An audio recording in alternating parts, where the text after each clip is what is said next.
Trans Mountain Pipeline was the subject of an emergency debate in the House of Commons tonight. The opposition, New Democrats, say the project is not worth the environmental risk. The governing Liberals, meantime, are stressing the thousands of jobs it would create. We also need to expand our world markets. 99% of all of our exports in oil and gas go to one country, the United States.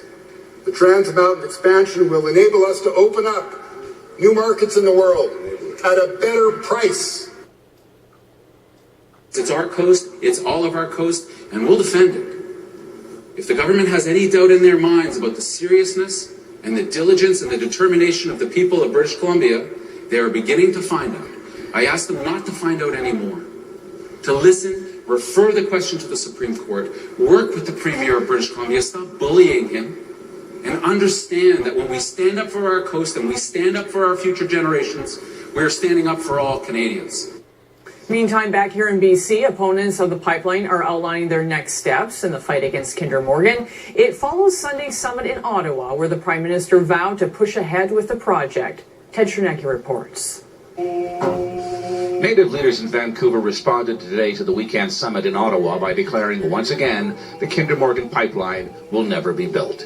And if the courts don't stop the pipeline, there are those willing to die to stop it. Anything that they do, I've been through it before. My people have been through it before. I'm going to fight in this to the end. Throughout the message, this is now way more than a pipeline issue. It's about the rule of law, United Nations guaranteed human rights, the constitutional right for a province to protect its environment. For these reasons, this group claims unparalleled support. There are people who are joining with us. They believe that this has become ground zero for who is controlling our democratic institutions.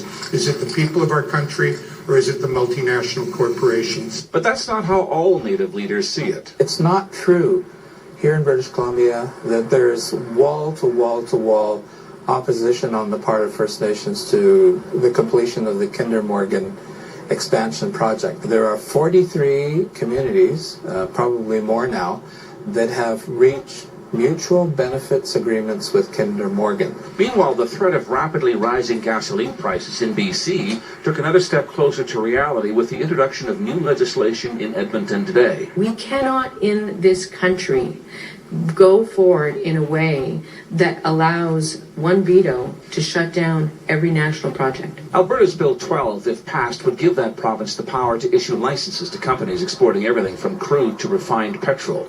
Companies who violate the license face a $10 million a day fine. Back at the news conference in Vancouver, the news there was met with indifference. I don't think for a moment the vast majority of British Columbians will be held hostage by the price of gas and filling up their vehicles. Not worried. No. Ted Chernecki, Global News.